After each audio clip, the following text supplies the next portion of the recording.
In 60 seconds, please tell me about your organization's story. Growing Home is a social enterprise that provides job training to people who've been homeless or have barriers to employment. We do that through working on urban farms. So we give people direct training in horticulture, and then we give them the opportunity to choose a major. So they either work in landscaping or customer service or food prep, and then we help them find jobs in that area. So the funding from selling the vegetables that they grow goes back into the training program so we can pay them. What is the biggest challenge your organization had to overcome so far? Farming is really capital intensive up front. So in order to start farming, especially in the city, you have to do environmental testing of the land. You have to bring in soil because you can't grow in the ground. You have to build some kind of structure so that when it gets cold you can continue growing. You have to either borrow water from the city hydrants or pay to get water set up on your land. So all of that has to take place before you start making any money at all. What are your primary funding sources? So our funding comes from a couple different sources. We have our earned income, which is about 15% of our budget annually. And then some government funding for our workforce development program, independent foundations, and then individual giving. So we did make up some of the funding through those other sources. And then twice in the past several years, we've been able to take loans from the Chicago Community Loan Fund, which works with enterprises and socially minded enterprises and nonprofits to do low interest loans. So we took a loan most recently in order to build the hoop house that's on our newest farm, and we'll be paying that back over the next couple of years.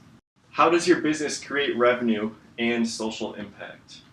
My business creates revenue and social impact in exactly the same way. So our idea is that we grow this food, and in growing the food, we are helping people learn job skills and then helping place them into jobs. So the growing part is creating social impact. And then we go sell the food.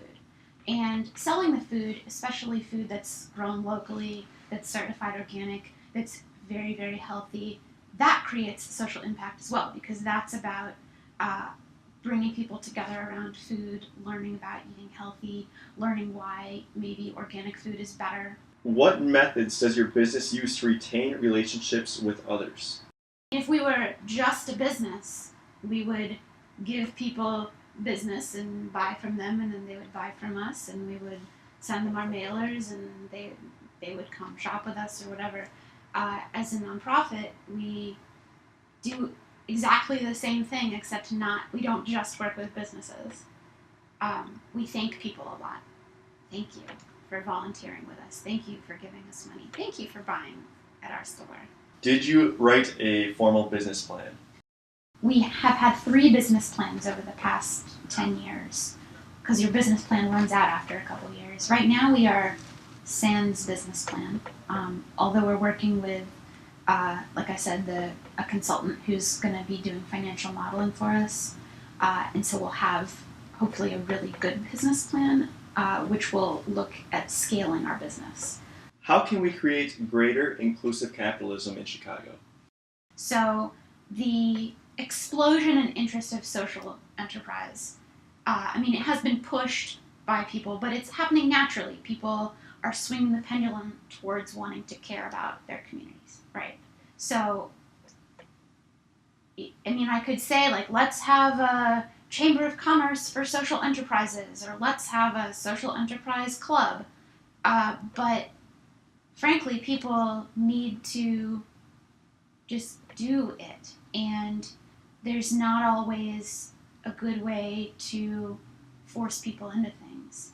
And there needs to be, just like in regular capitalism, you need to have competition to have good capitalism. We need competition in social enterprises, because that will cause people to make more efforts to work on their bottom lines, to cut down their transaction costs, to do all of these things that regular businesses have already learned to do.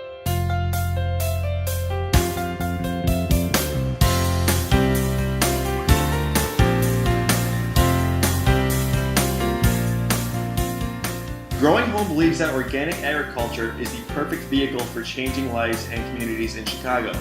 Through our job training program, investing in healthy living, and focus on community development, we're dedicated to making Chicago a greener, more productive, healthier place for everyone.